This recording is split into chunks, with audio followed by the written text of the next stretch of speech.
Shalom, bien-aimés dans le Seigneur, c'est bel et bien votre émission, le son de la trompette, une émission qu'anime votre serviteur, le pasteur Serge Bia.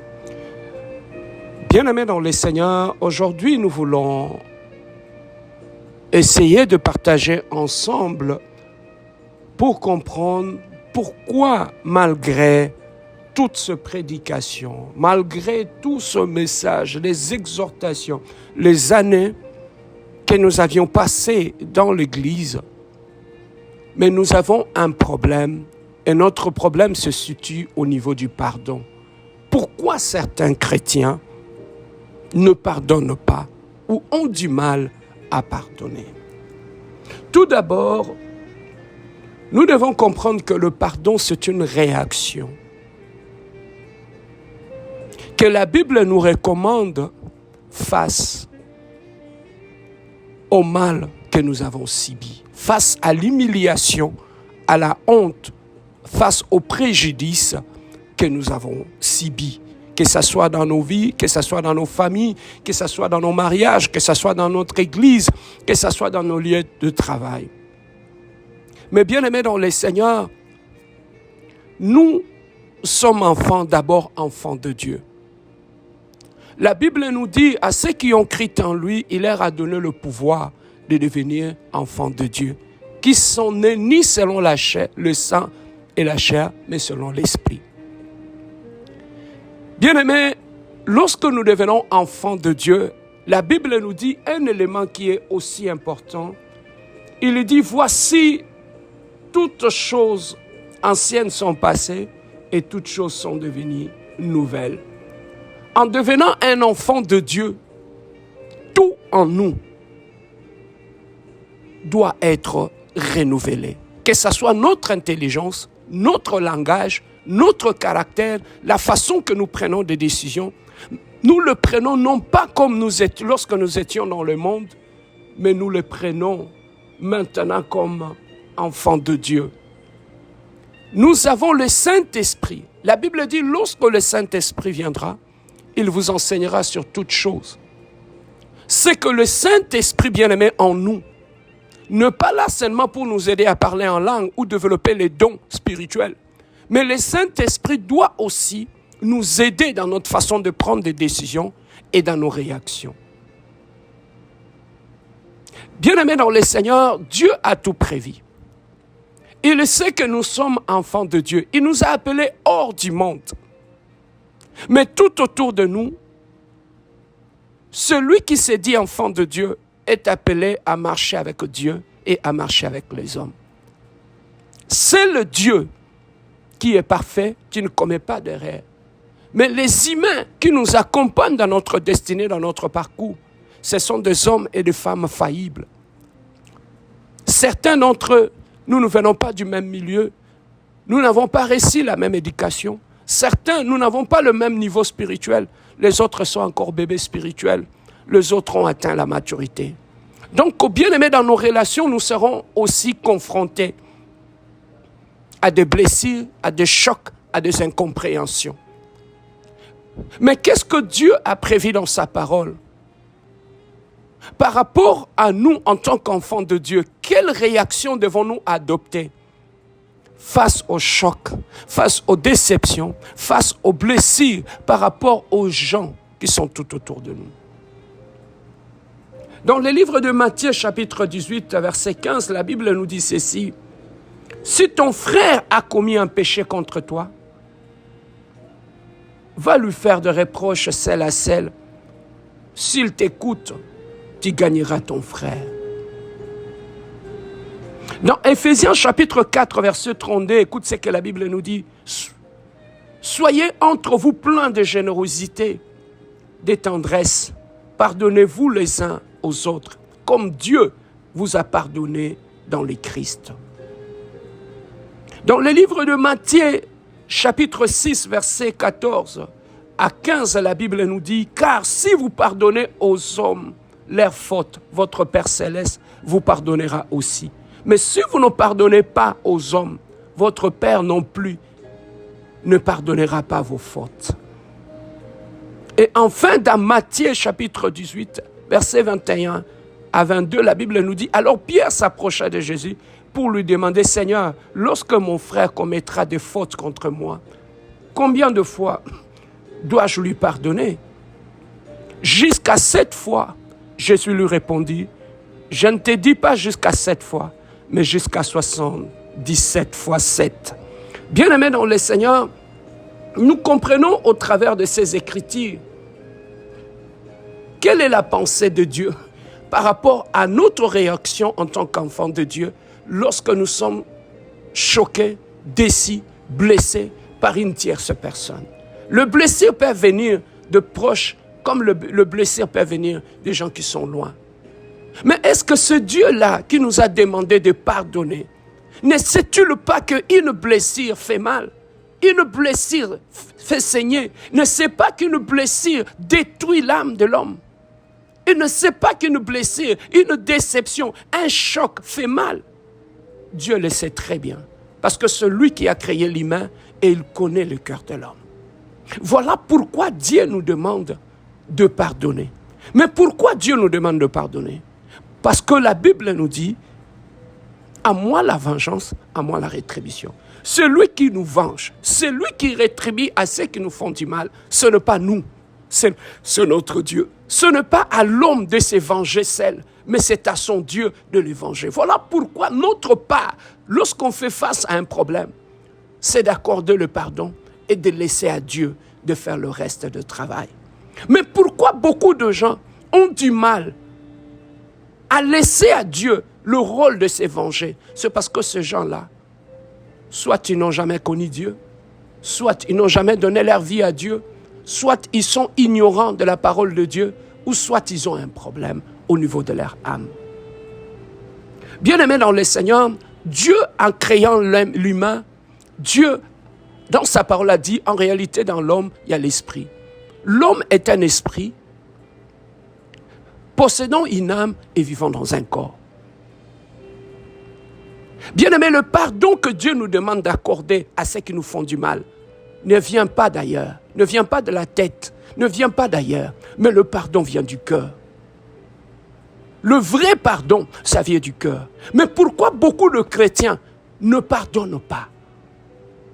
Pourquoi il y a tellement de haine, tellement de rancune, tellement de conflits qui perdurent d'année en année, que ce soit dans nos mariages, que ce soit dans nos familles, que ce soit dans nos couples, que ce soit partout où nous sommes, dans nos lieux de travail, dans nos églises.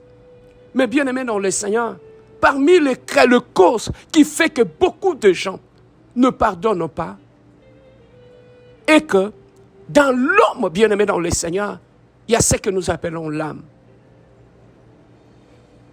Dans l'âme bien aimé, il y a des sentiments et il y a des émotions. Comme j'aime toujours le dire, les émotions et les sentiments ont comme siège l'âme de l'homme, l'âme qui est dans ton cœur. Bien aimé, une émotion, nous devons savoir qu'elle est un ensemble de réponses automatiques à des situations extérieures. Lorsque tu es attaqué, tu dois donner une réponse. Et cette réponse-là est automatique. Tu ne le réfléchis pas. Ça vient de ton âme. Bien aimé, il y a des réactions corporelles, bien sûr. Le cœur s'accélère, par exemple. Lorsque tu es fait face à un problème, le battement de ton cœur peut s'accélérer. Tu vas trouver que tu as de chair de poule. Tu vas trouver que pour certaines personnes, le visage peut se rougir. Les mains peuvent devenir mouettes. La sueur peut commencer à couler de ton visage. La voix commence à s'enrouer. Bien aimé, chacun de nous a déjà connu ce genre d'expérience lorsque vous faites face, par exemple, à un examen ou vous faites face à une situation, bien aimé dans le Seigneur, que vous ne contrôlez pas, ou à une situation de deuil, ou à une situation, bien aimé dans le Seigneur, d'humiliation. Notre cœur, notre âme réagit d'une façon automatique. Bien-aimés dans le Seigneur, à quoi servent, bien-aimés dans le Seigneur, les émotions? Bien-aimés, toutes les émotions sont utiles et nécessaires dans la vie de tout être humain. Comme positives ou comme négatives. Les émotions, bien-aimés dans le Seigneur, ça te dit quelque chose. C'est un indicateur. Ce sont de bonnes servantes, mais aussi de mauvaises maîtresses. Il est nécessaire de ressentir, bien-aimé, de la peur. Ça te permet, par exemple, d'évaluer les dangers. De la colère, de la tristesse, car cela concentre notre attention sur un certain problème. Pourtant, il est important de ne pas se laisser écraser, bien-aimé, ou dominer par les émotions. Bien-aimé, dans ces cas, en effet, l'émotion devient préjudiciable. Celle-ci ne joue plus un rôle de signal d'alarme, mais se transforme en une émotion pathologique. Voilà, bien-aimé dans le Seigneur, beaucoup de gens, si aujourd'hui, ont du mal à pardonner, le problème provient aussi de leur âme. Soit l'âme est blessée, soit l'âme est malade, ou soit l'âme est contrôlée par la chair ou contrôlée par les esprits maléfiques ou la sorcellerie. Bien-aimés dans le Seigneur, les sentiments, les émotions, ce sont des indicateurs que Dieu nous a donnés, afin que, bien-aimés dans le Seigneur, que les émotions et les sentiments peuvent aussi nous aider à prendre de bonnes décisions. Lorsque je parle, par exemple, de la peur, lorsque tu ressens de la peur, bien-aimé dans le Seigneur, peut t'aider à évaluer un danger, peut t'aider à ralentir, peut t'aider à éviter à prendre de certaines mauvaises décisions ou à faire certains mal, tout simplement à cause de la peur. Mais le problème est que lorsque l'âme est malade ou sous le contrôle maléfique, l'âme de l'homme bien-aimé dans le Seigneur, il n'y a plus de paix. Tout s'écrase au niveau de l'âme. Les émotions, les sentiments sont inexistants. Le cœur de l'homme devient comme une pierre, devient dire insensible. Le cœur de l'homme n'est plus sensible. Le cœur de l'homme s'endurcit. Il n'y a plus d'émotions, il n'y a plus de sentiments. Des fois, bien-aimé dans le Seigneur, pour pardonner, tu vas trouver que quelqu'un peut te faire du mal. Tu as besoin de répliquer. Mais lorsque tu regardes ce que la parole de Dieu te dit, tu t'arrêtes. Mais lorsque tu as besoin, bien-aimé, de répliquer, lorsque quelqu'un t'a fait du mal, mais tu ressens une tristesse en toi par rapport à cette personne-là. Et cette tristesse-là peut aussi te pousser à accorder le pardon et à laisser tomber la haine et la rancune. Bien-aimé dans le Seigneur, et tout cela, ça se joue ou ça se fait dans le cœur de l'homme, dans l'âme de l'homme. Voilà pourquoi la Bible nous dit, tu prospéreras comme prospère l'état de ton âme. Une âme qui n'est plus prospère, c'est une âme qui est malade, c'est une âme qui est sous le contrôle de la chair ou sous le contrôle du diable, bien-aimé dans le Seigneur. Beaucoup de gens ont du mal, tu peux trouver dans l'église, ils sourient, ils rient avec tout le monde. Vous êtes bien quand tout va marcher bien, mais quand tu as un problème avec lui, la réponse qu'il donne vient de son âme et son âme est malade. C'est une personne qui a grandi, bien-aimé dans le Seigneur, là où il a été humilié. C'est une personne qui n'a pas reçu l'amour de ses parents, l'affection de ses parents. C'est une personne qui a grandi dans une famille dysfonctionnelle. C'est une personne qui a grandi dans un environnement de violence, de méchanceté, de manque de pardon, de haine. La plupart des cas, bien-aimés dans le Seigneur, ce sont des gens qui sont malades au niveau de leur âme. Et tu vas trouver que dans la suite de leur vie, ce sont des gens qui auront des problèmes. Ce sont des gens qui seront problématiques. Ce sont des gens, dans leurs relations, ils auront tout le temps des problèmes parce qu'ils n'ont pas d'état d'âme. Ils n'ont pas d'émotion. Ils n'ont pas de tristesse. Ils n'ont pas d'empathie. Ils n'ont pas de compassion. Il peut aller à l'église. On peut prêcher le pardon. Il veut bien pardonner, mais son cœur répond autre chose. Son cœur répond autre chose. Même la Bible nous dit, c'est dans l'abondance du cœur que la bouche parle. Mais lorsque le cœur n'a plus d'émotion, n'a plus de sentiments, c'est ça que tu vas trouver que ça affecte même nos relations. Ça affecte même nos réponses que nous donnons aux problèmes existentiels au niveau de nos relations, que ce soit dans nos mariages, dans nos couples et dans nos familles et dans nos lieux de l'église. Voilà pourquoi, bien-aimés dans le Seigneur, beaucoup de gens sont exposés à la parole de Dieu qui leur demande de pardonner, mais ils sont incapables. Pourquoi? Parce que leur âme est dans une prison de haine et dans une prison de méchanceté. Et enfin, bien-aimés, pourquoi certains chrétiens ne pardonnent pas? C'est lorsque vous avez la sorcellerie dans votre sang. La sorcellerie dans le sang, bien-aimé, écrase complètement les émotions et les sentiments dans l'homme. Ça endurcit le cœur de l'homme. La sorcellerie inconsciente dans le sang, bien-aimé dans le Seigneur, développe la haine, la méchanceté dans l'âme de la personne. Voilà pourquoi tu vas trouver d'autres personnes, ils sont sans émotion. Ils n'ont pas de sentiments.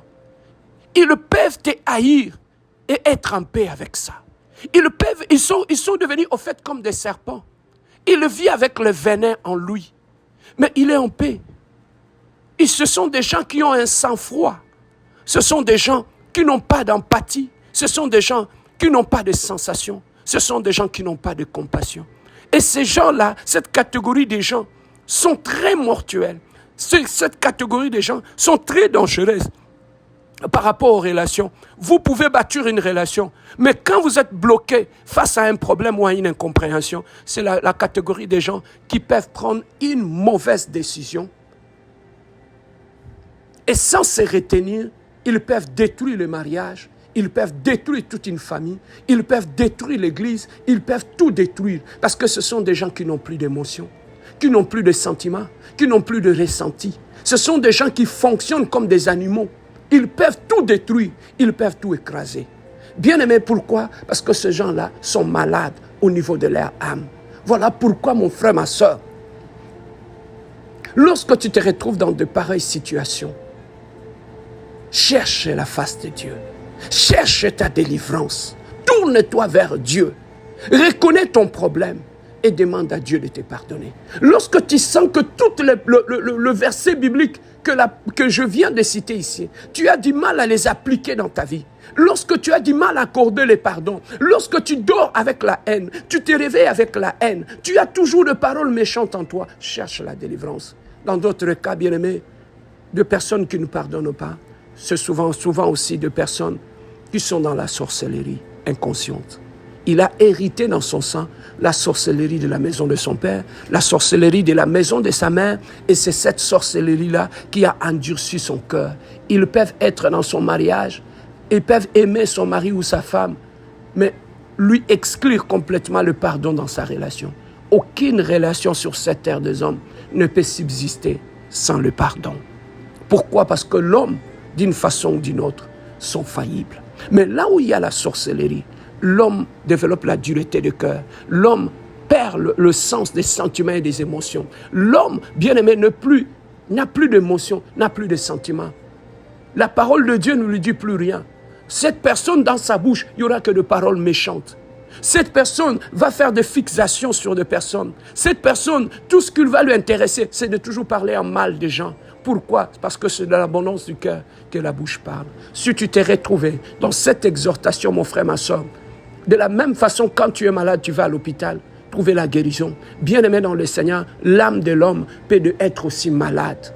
Et va chercher la guérison. Dans la délivrance, va chercher la délivrance. Va prier, gêne pour ton âme, gêne pour ta vie, afin que, bien-aimé dans le Seigneur, ton âme puisse être libérée et devenir prospère. Voilà pourquoi la Bible nous dit, tu prospéreras comme prospère l'état de ton âme. Si tu veux aussi connaître l'état de ton âme, regardez comment, bien-aimé dans le Seigneur, le niveau de ton obéissance que tu as par rapport à la parole de Dieu que tu écoutes. Regarde comment tu appliques la parole de Dieu. Regarde comment ton cœur résiste par rapport à la parole qu'on te dit sur le pardon. Regarde comment ton cœur résiste. Regarde comment tu réagis quand tu es face à une déception. Tu mets la parole de Dieu de côté. À ce moment-là, ton cœur donne une réponse. Et souvent, tu as une certaine facilité à prendre de mauvaises décisions, à prendre des décisions de division, à prendre des décisions qui sèment le mal. Voilà pourquoi ces genres de personnes qui sont malades dans leur âme, bien aimé, tu peux avoir un problème avec cette personne. Il va dormir comme rien n'était. Il peut faire 3 ans, 4 ans, il ne parle pas à sa mère, ni à son père, ni à son frère, ni à sa sœur. Il est en paix avec ça.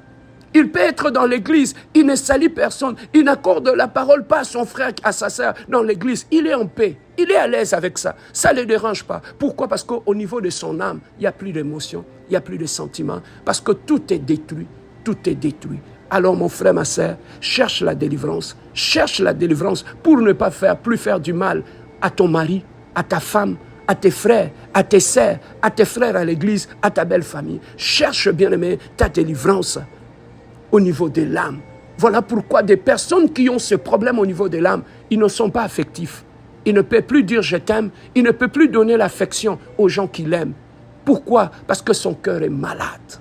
Cherche la délivrance. Voilà, bien-aimés, ce que je voulais partager avec vous au travers de cette exhortation.